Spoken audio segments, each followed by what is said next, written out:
Um, I'll start my comments with a remark. There was earlier discussion about customers being obsessed, oppressed, and so on. From whatever I have seen in the distribution domain, I think the distribution companies are the most oppressed. They are oppressed in all directions, to an extent that sometimes some of them are unable to move on. Anyway, Dr. Parekh mentioned about the grid being from dumb to the smartest, and there are several layers or several levels. And to moving from one level to the next level, there is a lot of investment that needs to be done.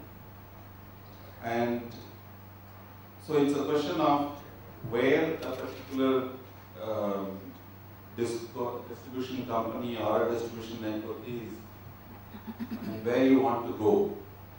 And that actually determines how much of investment is needed. So I think there is definitely a good business case in certain technologies and certain functionalities that we target. I'll just quickly come to that in a minute. But beyond a certain point, to improve the level of standards, it takes more investment, more effort to actually move it to the next level. So, for example, in Delhi, as Mr. Saxena mentioned, in the last 10 years, they have done a lot of improvement. We from Schneider have also been contributing to that development. But to move to the next step, it will take more effort and so on and so on. So we have to really see when we reach that stage whether it really matters, whether it makes sense to make the investment, what is the ROI and so on. So beyond that level, I think we can leave it to market mechanisms to take over. But in the initial stage, when we talk about investment in smart grid, we feel that there are three areas where there is definitely a very clear business case. As it has already been mentioned earlier, AT&C losses is a very definite initial start. When the entire power sector is looking for more resources for investment and for improvement, we have to look a little bit inwards and see where can we extract some additional resources. And in that regard, I think AT&C loss reduction is definitely one area where we can, with a little bit of investment in technology, we can really get some good returns and then use that resources for further improvement in the network. The second part is energy efficiency. This is more on the demand side, where there is a lot of improvement that can be done, where we can achieve and release some resources back into the system. This is like a hybrid car, where you have the degenerative braking mechanism, regenerative braking mechanism. So you take something out of the system itself and plow it back into the system. So energy efficiency is another major area where we feel there is a lot of advantage, there is a lot of opportunity that we can get. And in fact, Schneider Electric has been pushing for energy efficiency throughout the globe and in India as well. We are one of the partners with BEE for various initiatives. And the third, this can be a little debatable, but I think from a social sense, it has its business case, and that is electricity for all. We're talking of 40+ million households not having access to electricity. And when Mr. Murugesan mentioned about the business cases, I mean, what the sheer numbers in India will definitely bring the ROI for many of these investments. So what I'm saying is that up to certain level of achievement of efficiency in both the distribution technology-wise as well as in terms of business-wise, it would make very good sense to invest. And beyond a certain level, we need to be cautious about what is the cost-benefit analysis, what is the ROI, and so on. We need to evaluate it and then move forward. And of course, there would be a certain stage where it would be sheer luxury, where just for differentiation purpose or whatever other purpose, you can invest in very advanced technologies. So we feel that, well, we have been discussing a lot, we have been talking a lot for the last several years. Let's get down to doing it. Okay. And what are the quick wins? The quick wins, in our opinion, is energy efficiency, number one. Number two, AT&C losses. Now, do we have the right technology for addressing the AT&C losses? For example, in Schneider, we have been talking about it and doing some R&D work for the last 3 years. And very recently, we have published a paper.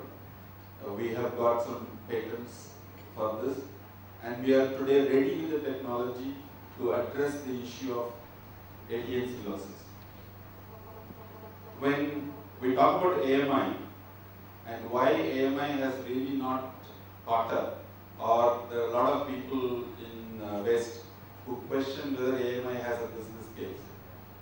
We very strongly feel that AMI has a business case in India, not purely from the metering itself, but in the various value-added services that you can actually add on to the metering infrastructure.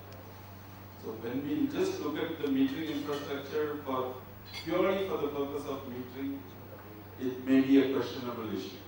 But when you look at what more can be added to it, and by talking to various utilities and various stakeholders around the world, Schneider has identified 10 different functionalities that can be added to the basic AMI infrastructure that will definitely bring value addition, and it will be a good business case. So my submission to this panel is that let's start doing it, because enough has been done. There are enough, I would say, pilot projects around the world. It's time for us to do some Indian pilot projects where we can really prove the concept and the technology, and then to move ahead. The business cases look pretty feasible, and we should carry it. Thank you. What we are talking about is that how to make grid smarter. Already we have grid smart enough at a certain level, but not all the segments of the grid are smart. What I want to convey is that when you see a grid at a level of regional grid and national grid, there is sufficient degree of smartness that will be there.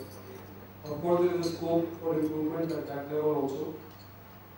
And when we talk about the regional entities who are connected to the grid, at that level also, we have, as Mr. Pari said, that we have a complete spectrum from down to the genius. We have geniuses also, we have down out of 73 utilities. I think most of them will come under the category of down. But of course, we have a few like private institution companies, they will come under the category of genius, but still lot of scope for them. Now, when we come to a level which is below the distribution company and we come to a consumer level, that is what I think when we talk about smart grid, mostly things should be centered around the consumer. How to make a consumer responsive to the grid. He becomes part of the grid. He responds to what grid desires from it. And of course, the objectives are very, as Mr. Anup said, the objectives are always to optimize, to keep grid secure, and to keep minimum interruptions for the users. So basically, these three objectives are to be met, and finally, we can meet by making grid smart at the highest level, at the national and regional level. We have a distribution level, and then we come to a consumer level. Of course, this gathering should have some participation from a large consumer who is going to be a part of this smart grid movement, which is we are now going to see the start, and later we will see more. But when we talk about the grid at the regional level also, now this is becoming more critical as we see more renewables are getting added. Now, every year we will be adding nearly 2,500 megawatt of capacity from renewables. And most of the renewables will be added in few states. 3-4 states we have like Tamil Nadu, Gujarat, Rajasthan, and 1 or 2 more. And mostly they are forming a large part of the total capacity they have. Tamil Nadu already have achieved 50% capacity is coming from renewable. And every year they expect to add at least 800 megawatt. And the issue, they are already grappled with the issue that how to manage these renewables, wind capacity which is coming, and how to manage the grid, how to keep grid state. Forget about the optimization part, they are more seized with the matter that how they can keep grid state when so much of wind capacity gets added. So this is a very, very critical segment which we are adding, and that needs a smart grid solution immediately. So before I go further, I would like to share my experience with one of the IT majors. We met them yesterday, and they also were talking about the energy management they are doing for a facility in US, and they are doing it as a profile. They have a portfolio which they are doing it. And I was very happy to see the systems which they had put in place, and they are based in Bangalore, and they used to monitor the energy consumption, and they were handling the total energy of that particular facility. The function was two. One is to optimize, reduce the cost for energy consumption for that particular utility, and second was to minimize the interruption. Now, I would like to share their perspective that when they are working on this model, they gave a very good explanation which I would like to share, which is probably applicable to all of us here. They said we focus on three alphabets, that is P, Q, and R. When we say about P, P is the price, Q is the quantity, and R is the regulation. So basically, a utility has to manage P is the price at which you are procuring electricity. Q is the quantity, how you can see the quantity is minimized, and how best it can be used. And third was how we manage the regulation, because how to take do the compliance of regulation, and second is how to manage the regulation on for the better profitability and for better. And when we talk about the smart grid, I would like to add another alphabet that is the security. So when grid comes into picture, security also becomes as important as PQR. So if you add all of these four alphabets, that makes a very good. It gives a like in a very focused manner how let's say utility should focus. It is applicable to utility, it can be applicable to transmission company, it can be applicable to even industry or consumer or a generator. Now, how to manage P? P is the price, and they will, and of course that was the major the subject of the discussion, and for which we were giving them what are the options available from the market. You have to see not only the utility power, but you have also to see where from you can get the power, alternative power. So that market options also should be very well known to a utility or any entity. Today, what we are missing on the consumer side is the consumer pricing is not responsive to the grid, and that is exactly what is missing in the whole chain. That today, why consumer is not thinking of an advanced meter? There's no incentive. As Mr. Saxena said that there's no incentive for him to go for any advanced metering, not even think about it. And as Mr. Bhanuchan also said that if we create a regulatory mechanism by which we make a consumer responsive to the price of the electricity, which is being incurred, with the cost which is being incurred to the utility. Today, we have all the mechanisms in place for the utility. He is being asked to pay UI when he is overdrawing from the grid, and when he is overdrawing beyond a certain point, then even frequency is good, he is being asked to pay certain charges. He is being asked to pay for the congestion in the system. So congestion charge is there, UI charge is there. At level of grid, or national grid, we have sufficient good regulatory framework. I think it is better than what the advanced countries have. Our system is more seamless. It operates at all over the country. And if you compare with anywhere in the US, out of 50 states, few states are governed by few rules which are coming under one RTO, and other states are not being governed by similar rules. But in our case, our system is much better than US. That our regulatory framework is common all across the country, and it makes things simple. And the signals, like signals which should go to a utility, it is going in a proper manner.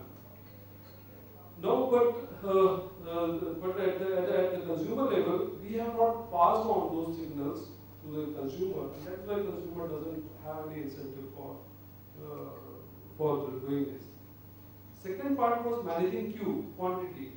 And what he said, that when we put up a system for a particular facility or utility, they have two steps. One is that they design the processes, they understand, they go to facility, they understand that what are the processes which need monitoring. Suppose you are managing a system like in a hotel, you have to manage that what is the lighting in a particular place, what kind of lighting is sufficient, and if the room is occupied, how much lighting should be there, if the room is not occupied, how much lighting should be there. So if you measure the lumens in that room, and also get this switches operable remotely by some system. So what you get at your monitoring place is that you can see what is the lumens, and then you can connect this to switches, and then automatically switch will operate. So that way, and similarly, you have systems like AC cooling model, cooling systems, which is predominant load currently today in the urban areas, and of course in Delhi and Bombay, this applies very well, because largely the AC load, and as I understand that PL and Delhi utilities, they have maximum load coming from AC during particular summer. And I was surprised to know that 5,000 megawatt are maximum, or 4,900 megawatt maximum load, which was touched by Delhi utilities. It was at the 11 o'clock in the night, not in the morning or not in the evening. So that's very surprising for us. So if each big utility or big facility where maximum load is AC, if they are given some kind of price signal to reduce the load when there is a problem in the system, as he said that largely plants are costly, and as we know, there are many times generator trips, and that time the UI is very high. That time the utility is being asked to pay that price. In that case, it is better to have some kind of dynamic pricing where the industry or the consumer gets the signal and it operates the plant, or it puts a system where it automatically manages the whole load of the system. And third part is regulatory. Of course, what I had covered already, that regulatory should give a price signal, and that will be incentive for the entity or the facility or the consumer to go ahead with the system, which is the smart system. Now, when we talk about regulatory, another issue comes is that when this renewables issue, for renewables, in firmness of the renewable capacity, it comes and goes within a short period. So we have seen in Tamil Nadu, suddenly they have 3,000 megawatt, and the next half an hour later, they have only 700 megawatt wind capacity operating. So that gives a problem to the wind plant. At the same time, it is a problem for the grid. Now, at the particular wind farm level, the regulatory framework today provides that if he deviates from the schedule, then he is being penalized. And currently, there is no deviation which is free. So any deviation is having some cost. Now the Commission has recently issued the regulation that if there is a 30% deviation, then this will be allowed to a renewable generator. Normally to a conventional generator, no freedom, no deviation is allowed. All deviations are priced at the frequency linked to prior rates. But for renewable generators, there will be 30% deviation allowed. But this provision will also be applicable from 1st of January 2012. Now, the issue is not many generators are connected today at the central grid.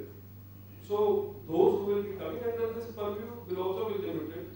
Maximum generators out of 20,000 megawatt renewable capacity, maximum generators will be connected at the state grid, but they don't have that kind of system. So, probably Dr. Dev would have been there. My request would have been to see from the FOR forum, the forum of regulators, through that forum, we probably would be able to take it up with the state regulatory commission, so that the regulatory framework which has been put in the central level, that can be replicated at the state level, so that this goes seamlessly. The whole signal goes seamlessly, and this is operable at that level. Now, another change which we would like to see at the regulatory side will be that aggregation. Today, each wind farm or each entity has to come separately on the exchange, or maybe when he wants to do a pilot transaction, he has to come as one entity, because it may be 1 megawatt, it may be 2 megawatt, it may be 5 megawatt, but everyone has to come as a standalone entity and be a part of the exchange of market, and then he can transact in the market. But we don't have aggregators. Aggregators means those who can put a few small industries together and can do the transaction on their behalf. It can be selling or buying, but managing the quantity of schedules or quantity of power which he wants to transact. And second is the financial settlement. So at both levels, the aggregation should be possible, and that is also one of the important requisite to when we move to the next level of power market development, because at this stage we are getting about 1,000 people registered on the exchange. But of course, if you want to bring a small generator or a small consumer which is having 100 kilowatt capacity or maybe 1 megawatt of capacity, it will be difficult for them to operate as a single entity. But if all of them are put together, they can easily come, and somebody will be there to take care of all their the coordination, the scheduling coordination, and the financial settlement coordination.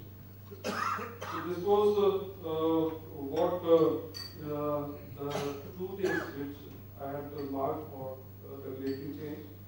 And of course, we have people from, and also I am aware of one of the facilities in the glass industries where what we are talking about, those the tools which are required to exactly monitor and operate the facilities and generators together is very well excellently done, and that came from the process requirement. Actually, their process required 50 hertz to supply, and they were definitely not they did not want to connect it to grid because they any deviation in the frequency used to give them poor quality output. So to keep the quality of output up to a level, they needed a 50 hertz supply, and for that they put up a system which we now, when we talk about smart grid, all these things will be part of that.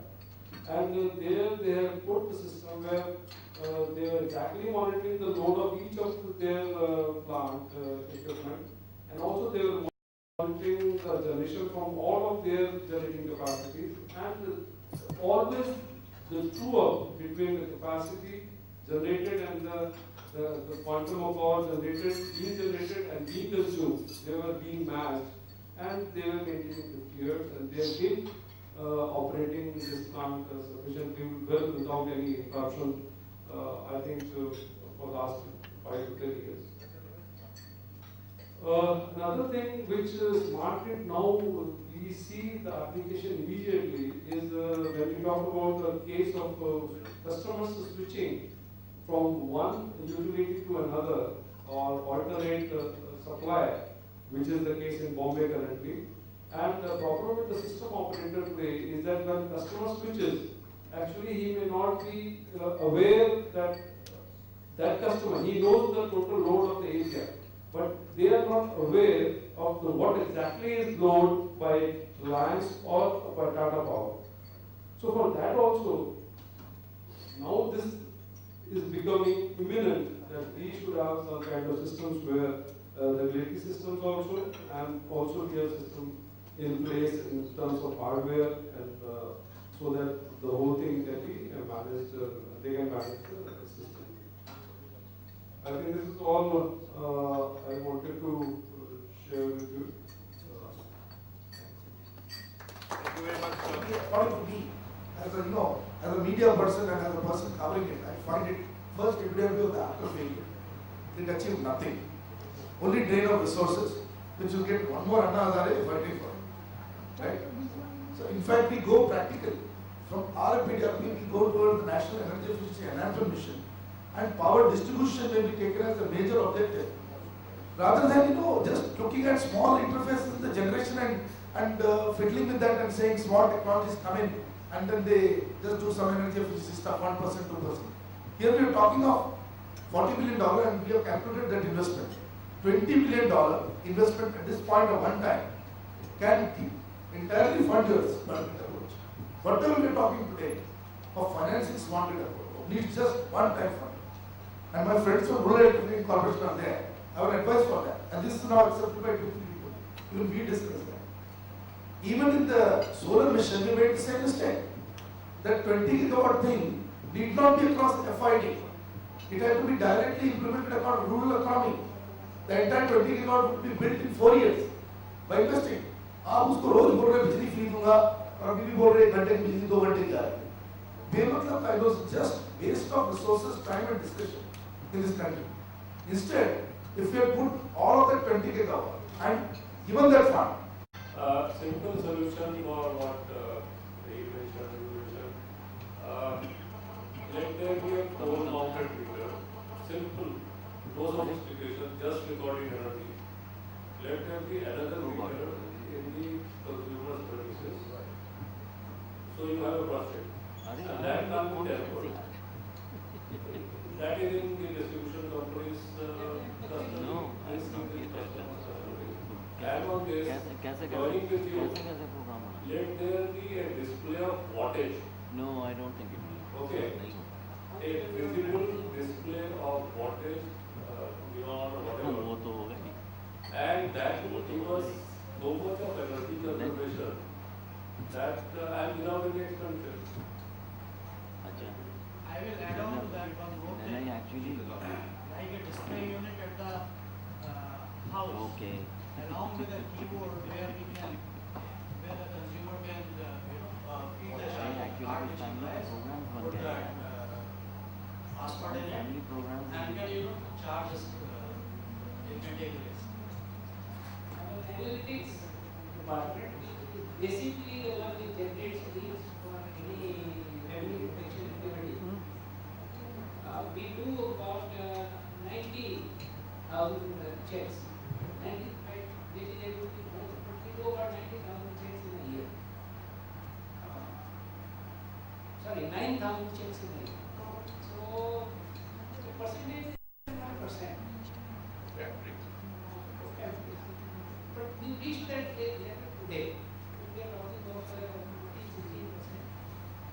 15-16%. But even at 1%, you know, 1.5 million, large number of people. Yeah, but you will know. You won't be 1%. No, we won't know. Our analytics section defines a probability factor that look, this consumption is there have been certain changes, there have been certain hamper Pinpoint. which is there in the data. 2 meters. And that what happens is that allows us to go to those premises and see. So we say that 3 meters are there. There will not be a 2 meters, sir. There can only be a display device. Sir, we've recently gone through 2009 when there was a huge outcry in Delhi for fast running meters. Again, you remember? Yeah. We put through check meters. There were 7,000 complaints. Right from the top echelons to lowest, everybody complained that there are fast running meters. So we said, all right.